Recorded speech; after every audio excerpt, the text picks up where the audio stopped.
बिस्मिल्लाहिर्रहमानिर्रहीम। अस्सलाम वालेकुम नाज़रीन, मैं हूँ फैयाज राजा और आप देख रहे हैं आपका अपना यूट्यूब चैनल। दोस्तों, इस्लामाबाद के बाखबर हलकों का ये दावा है कि मुल्क के नामवर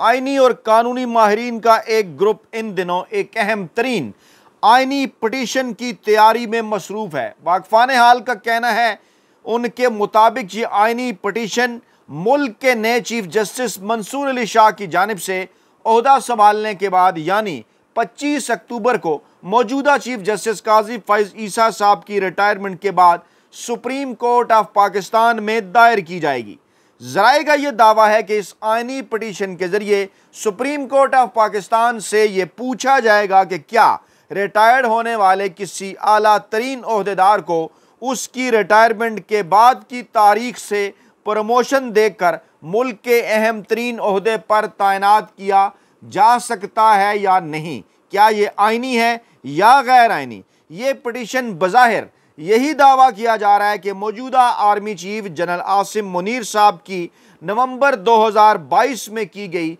उस तैनाती के हवाले से है, जब उस वक्त सवालात उठे थे कि वो उस तैनाती के दिन यानी 29 नवंबर 2022 से चंद दिन पहले रिटायर हो रहे थे, मगर उन्हें चंद दिनों की तोसी देकर आर्मी चीफ के ओहदे पर तैनात किया गया। उसके बाद आपको याद होगा इमरान खान और पाकिस्तान तहरीक इंसाफ के हलकों की जानिब से एक लंदन प्लान का जिक्र किया गया, जिसमें यह दावा किया गया था कि मुल्क के अहम तरीन ओहदों पर होने वाली बड़ी तैनातियां इमरान खान का रास्ता रोकने के लिए हैं। उसके बाद क्या हुआ, इमरान खान बार बार एक बात करते रहे कि मैंने जो लंदन प्लान बताया था वो आपके सामने आएगा, और फिर चश्मे फलक ने यह नज़ारा देखा कि काजी फैज ईसा साहब जो लंदन प्लान ही के इमरान खान के मुताबिक दूसरे अहम तरीन किरदार थे, उनकी तैनाती के बाद मुसलसल पाकिस्तान तहरीक इंसाफ और इमरान खान के खिलाफ सुप्रीम कोर्ट ऑफ पाकिस्तान से फैसले आना शुरू हुए। इसी माहौल में सिकंदर सुल्तान राजा साहब पहले ही मौजूद थे, जिनकी तैनाती को इमरान खान इस्टेब्लिशमेंट की जानिब से मशवरे के बाद की जाने वाली तैनाती करार देकर अपनी गलती का एतराफ़ भी कर चुके थे। और फिर इस तीन अहम तरीन ओहदों पर बड़ी तैनातियाँ होने के बाद जिस तरह से पाकिस्तान तहरीक इंसाफ के खिलाफ ज़मीन तंग हो गई, आम सियासी कारकुनान, ख़वातीन, बच्चों, बूढ़ों के साथ जो कुछ किया गया, चुनतख हुकूमत जो अप्रैल 2022 में आई उसके बाद फिर फरवरी 2024 में होने वाले इलेक्शन तक जिस किस्म के जुल्म सितम के पहाड़ तोड़े गए पाकिस्तान तहरीक इंसाफ पर, वो आपके सामने है। इमरान खान ने कहा था कि लंदन प्लान बनाया जाएगा, मुझे जेल के अंदर डाला जाएगा, पाकिस्तान तहरीक इंसाफ को तोड़ने की कोशिश की जाएगी, हमारा इंतखाबी निशान छीना जाएगा, हमारी पार्टी को ख़त्म करने की कोशिश की जाएगी, नवाज शरीफ के केसेस ख़त्म किए जाएंगे, उन्हें मुल्क के अंदर लाया जाएगा, उसके बाद इंतखाबात होंगे, इंतखाबात से पहले धांधली करने की भरपूर कोशिश की जाएगी, लेकिन पाकिस्तान तहरीक इंसाफ फिर भी इलेक्शन जीत जाएगी। हैरान कुन तौर पर इमरान खान की तमाम तर बातें एक एक करके सच साबित हुई, और फिर जब 8 और 9 फरवरी की दरमियानी रात एक बरहना सच पाकिस्तानी माफिया हैंडलर्स और सहूलतकारों के सामने आया, तो फिर वो कुछ किया गया कि जिसकी पूरी दुनिया के अंदर कोई तारीख नहीं मिलती। और इसी वजह से जल्दी में जो कुछ किया गया, आज भी उस धांधली के सबूत जा बजा बिखरे पड़े हैं, चाहे वो फार्म 45, फार्म 47 हो, चाहे वो इलेक्शन कमीशन की दस्तावेजात हों, चाहे वो रावलपिंडी के कमिश्नर का बयान हो, या फिर दीगर चेमुगैया ब्यूरोक्रेसी के अंदर, या सुप्रीम कोर्ट ऑफ पाकिस्तान के अहम तरीन जजेस की जानिब से आने वाले फैसले के अंदर लिखी गई चीज़ें कि इलेक्शन कमीशन अपना किरदार अदा करने में नाकाम रहा। अब इस माहौल के अंदर ज़राए का कहना है कि इस्टेब्लिशमेंट को इस बात का अंदाज़ा है कि अगर काजी फैज ईसा साहब को तोसी ना मिल सकी, वो रिटायर हो गए, आइनी अदालत भी ना बन सकी, मंसूर अली शाह साहब मुल्क के नए चीफ जस्टिस बन गए, तो मामला सिर्फ चीफ जस्टिस की तब्दीली यानी काजी फैज ईसा साहब की तब्दीली तक महदूद नहीं रहेगा। पाकिस्तान तहरीक इंसाफ के मैंडेट की वापसी होगी, इमरान खान बतौर वज़ीर-ए-आज़म पाकिस्तान हलफ उठाएंगे, इमरान खान के बतौर वज़ीर-ए-आज़म वापसी तक भी ये मामला महदूद नहीं रहेगा, बल्कि इसके साथ साथ सिकंदर सुल्तान राजा साहब जैसे किरदारों को बगावत के मुकदमे का सामना करना पड़ सकता है। ये दावा भी कर रहे हैं इस्लामाबाद के हल्के। जबकि इस्टेब्लिशमेंट के दो अहम तरीन ओहदों यानी DGISI और आर्मी चीफ के ओहदों पर जो उस वक्त के मुंतखब वज़ीर-ए-आज़म इमरान खान होंगे, उनके आइनी इख्तियार के मुताबिक आइनी और कानूनी तब्दीलियाँ भी हो सकती हैं। ज़राए का ये भी दावा है कि मुस्तकबिल के चीफ जस्टिस मंसूर अली शाह साहब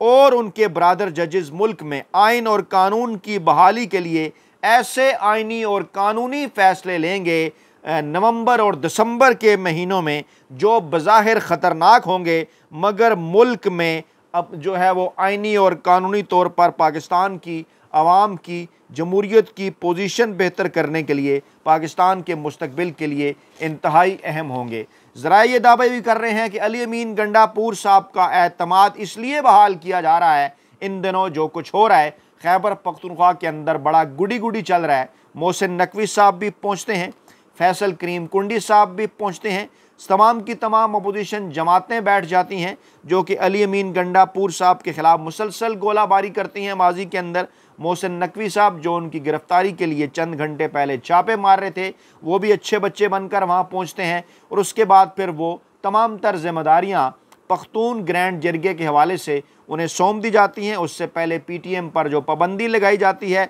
वो सारी चीज़ें भी डिस्कस होती हैं। एतमाद का इज़हार किया जाता है अली अमीन गंडापुर साहब के ऊपर। फिर रात गए उनके मुज़ाकरात चलते हैं ग्रैंड जरगे वालों से। अब से थोड़ी देर पहले ये खबर आती है मुज़ाकरात कामयाब हो गए हैं और 3 दिन का बड़ा इज्तिमा होगा, जिस इज्तिमा पर पाबंदी लगा दी गई थी पख्तून जरगे का। जी हाँ, अब फैसला हो गया, 3 दिन का इज्तिमा होगा, उसके बाद फिर मुज़ाकरात का दूसरा दौर होगा और फैसल करीम कुंडी साहब इंटरव्यू देते हैं। अली अमीन गंडापुर साहब का बयान भी आता है कि मिलजुल कर चलेंगे। वफाक का भी शुक्रिया अदा किया जाता है, वफाक भी पीछे खड़ा हो जाता है अली अमीन गंडापुर साहब के, ये अचानक ऐसा क्या हो गया। लेकिन इसी दौरान SCO कॉन्फ्रेंस के दौरान जब पिंडी इस्लामाबाद में सिक्योरिटी इंतहाई सख्त होगी, जब बज़ाहिर इमरान खान से मुलाकातों पर पाबंदी होगी, बज़ाहिर क्या यकीनी तौर पर वकला और अहले खाना को मिलने की इजाज़त नहीं। नौरीन नियाज़ी साहिबा इमरान खान की बहन, वो दरख्वास्त लेकर जा रही हैं अदालत के अंदर कि मुझे मिलने की इजाज़त दी जाए और शौकत खानम हॉस्पिटल के डॉक्टर से इमरान खान की सेहत के हवाले से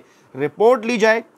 और ये जब मुलाकातों पर पाबंदी होगी, ज़राए का ये दावा है कि पाकिस्तानी इस्टेब्लिशमेंट के 2 अहम तरीन नुमाइंदे जो कि हमारे ज़राए के मुताबिक साबिक फ़ौजी अफसरान, जिनमें से एक साहब पाकिस्तान की खुफिया एजेंसी के साबिक अहम तरीन ओहदेदार भी रह चुके और एक और शख्सियत जो कि पाकिस्तान तहरीक इंसाफ के माजी में करीब रही, वो इमरान खान से मुलाकात करेंगे। उन तक पाकिस्तानी इस्टेब्लिशमेंट का पैगाम पहुँचाएँगे कि ये आखिरी वक्त है, ये आखिरी ऑफ़र है आपको डील के हवाले से। आपने अगर जेल से बाहर आना है, आपने अगर पाकिस्तान के अंदर एक नॉर्मल अंदाज में सियासत करनी है, पाकिस्तान तहरीक इंसाफ को दोबारा इक़्तिदार तक पहुँचाना है, तो आपको इस्टेब्लिशमेंट के साथ अपने ताल्लुकात बेहतर करने होंगे। इमरान खान माजी में इससे पहले भी कह चुके, उनकी फ़ौज के साथ इस्टेब्लिशमेंट के साथ किसी किस्म की कोई लड़ाई नहीं। हाँ, मामला क्या है, हमारा नेशनल मैंडेट हमें वापस दिया जाए और पाकिस्तान तहरीक इंसाफ का जो हक़ है उसे मिलना चाहिए, वो उसे मिलना चाहिए। और इसके साथ साथ इमरान खान जिन चीज़ों के ऊपर बार बार बात कर रहे हैं,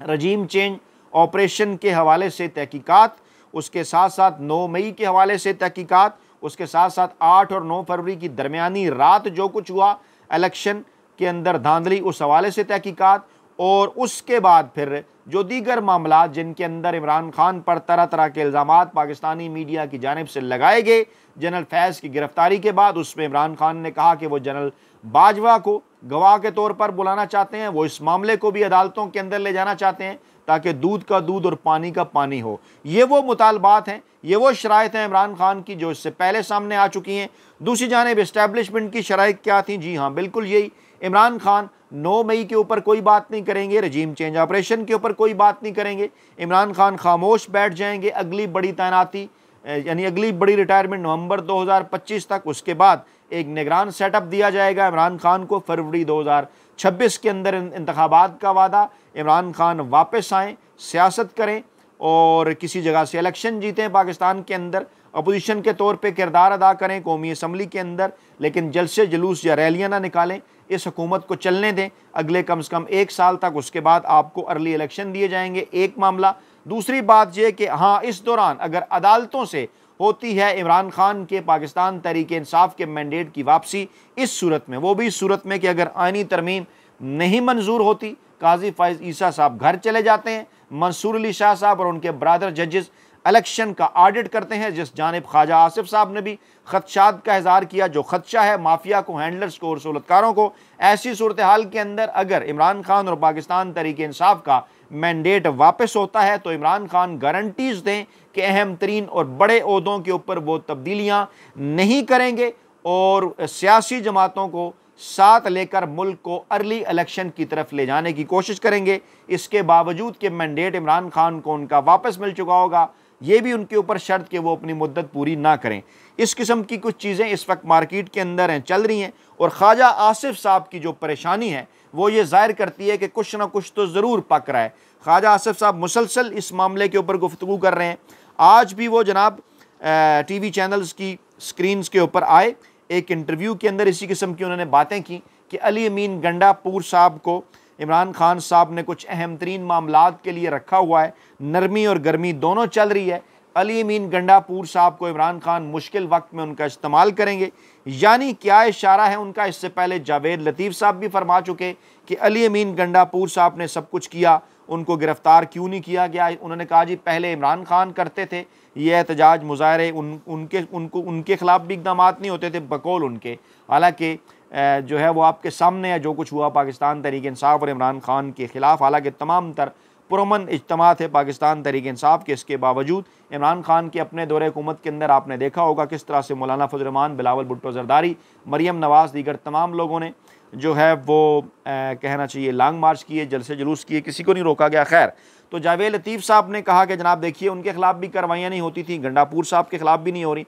और अब इस माहौल के अंदर के जब गंडापुर साहब को एक बड़ा टास्क जो है वो दिया जा चुका है तमाम सियासी जमातों की जानिब से, KPK के अवाम की जानिब से, वफाक की हुकूमत की जानिब से भी, बज़ाहिर जिसके पीछे पाकिस्तानी इस्टेब्लिशमेंट भी खड़ी है, इसलिए थोड़ी सी परेशानी तो है। और लोग ये कह रहे हैं कि अगर अली अमीन गंडापुर साहब किसी स्क्रिप्ट के ऊपर चल रहे हैं तो हुकूमत भी किसी न किसी स्क्रिप्ट के ऊपर चल रही है, और ये स्क्रिप्ट दोनों एक दूसरे से मुख्तलिफ हैं। और देखना होगा कि जो स्क्रिप्ट, दोनों स्क्रिप्ट के जो डायरेक्टर हैं क्या वो एक हैं या किसी अहम मौके के ऊपर जाकर उनमें कोई बदलाव भी हो सकता है। ये बड़ा अहम नुक्ता है, क्योंकि अभी तक इमरान खान ने आखिरी पॉलिटिकल कार्ड्स अपने अपने सीने के साथ लगा के रखे हुए हैं। इस्टेब्लिशमेंट अपने पत्ते शो कर रही है। इमरान खान के साथ होने वाली मुमकिन ये जो मुलाकात है, इसके ऊपर काफ़ी हद तक जो है वो चीज़ों का दारोमदार है। कुछ बड़ी डेवलपमेंट्स भी हम आपके सामने रखते हैं, क्योंकि एक तरफ तो खैबर पख्तूनख्वा के अंदर हालात ठीक करने की कोशिश की जा रही है, लेकिन उसी दौरान बलूचिस्तान के हालात भी ख़राब हो रहे हैं। दक्की की कोयला कानों पर मुसल्लह अफराद के हमले में 20 कारकुन जाँ बहक हो गए हैं। दहशत गर्द हमला था ये कहा जा रहा है नामालूम मुसल्लह अफराद की जानिब से, और कहा खदशा ये ज़ाहिर किया जा रहा है कि 20 से ये तादाद जो है वो बढ़ सकती है। और जो कारकुन थे उनका ताल्लुक पशीन, किला सैफुल्लाह, मुस्लिम बाग, मूसा खेल, कचलाक और अफ़गानिस्तान से है। यानी एक सूबे KP के अंदर हालात बेहतर करने की कोशिश की, और वहाँ भी आज एक कार्रवाई हुई। खैबर पख्तूनख्वा में सिक्योरिटी फोर्सेस ने कार्रवाइयाँ की, और वहाँ पर ज़राए के मुताबिक जो दावा किया गया है, बल्कि माफ़ कीजिएगा, बल्कि इसके ऊपर शोबा तलक़ात आमा SPR ने बाकायदा बयान भी जारी किया कि 2 अलग अलग कार्रवाइयों में 4 जो है वो दहशतगर्दों को हलाक कर दिया गया। यानी KP के और बलूचिस्तान के हालात जो हैं वो आपके सामने हैं। मौलाना फजल रहमान भी इस जानिब जो है वो इशारा कर चुके हैं कि पहले आप इस किस्म के हालात सूबों के अंदर बेहतर करें, बजाय आइनी तरमीम इस किस्म की तरफ जाने के। और मुल्क में नए इलेक्शन के हवाले से भी वो बात कर रहे हैं। आज आनिया जानिया उनकी तरफ एक मरतबा फिर नहीं। पाकिस्तान तहरीक इंसाफ के वफ़द ने भी उनसे मुलाकात की। ज़राए ने यह दावा किया कि मिलजुल कर कोई मुसवदा तैयार किया जा रहा है। फिर बिलावल भुट्टो साहब ने नवाज शरीफ साहब से मुलाकात की, और वहाँ पर भी इसी किस्म की खिचड़ी पकाई गई कि जनाब अदलिया पर किस तरह से जो है वो कंट्रोल 25 अक्टूबर के बाद ख़ास तौर पे हासिल किया जा सकता है। क्योंकि बिलावल साहब मुसलसल इस खदशे का इज़हार कर रहे हैं कि जनाब मामलात जो हैं वो 25 अक्टूबर के बाद हाथ से निकल जाएंगे, उससे पहले तरमीम ज़रूरी है। फिर पीपल्स पार्टी के वफ़द ने मौलाना फजल रहमान साहब से भी मुलाकात की, लेकिन ज़राए ये दावा कर रहे हैं कि मौलाना फजल रहमान साहब की तरफ से अभी तक जो है वो किसी किस्म का कोई ग्रीन सिग्नल जो है वो नहीं मिला।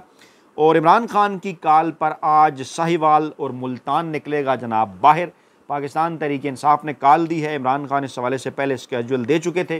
और साहिवाल और मुल्तान के खिलाड़ी जो हैं वो तैयार हैं। और कहा यह जा रहा है कि लाहौर और रावलपिंडी की तरह साहिवाल और मुल्तान के खिलाड़ी भी इस एहतजाज को कामयाब बनाएंगे। दूसरी जानिब मरीम नवाज़ हुकूमत की जानिब से सूबा पंजाब के 8 अजला में 3 दिन के लिए दफ़ा 144 नाफिज कर दी गई है, जिसमें मुल्तान, साहिवाल, सरगोदा, गुजरांवाला, विहाड़ी, पाक पतन, काड़ा और वज़ीराबाद के इलाके शामिल हैं। मामलात को पॉइंट ऑफ नो रिटर्न तक नून लीग की हुकूमत ले जाना चाहती है, क्योंकि उन्हें इस बात का अंदाज़ा है कि इमरान खान बढ़ा रहे हैं दबाव, और दूसरी जानिब इस्टेब्लिशमेंट उन्हें ऑफ़र कर रही है डील, और मुमकिन तौर पर पाकिस्तान तहरीक इंसाफ, नून लीग और पीपल्स पार्टी का पत्ता काट सकती है। अपना बहुत ख्याल रखिएगा, दुआओं में याद रखिएगा। नई वीडियो के साथ जल्द हाजिर होंगे। अल्लाह ने के बाद।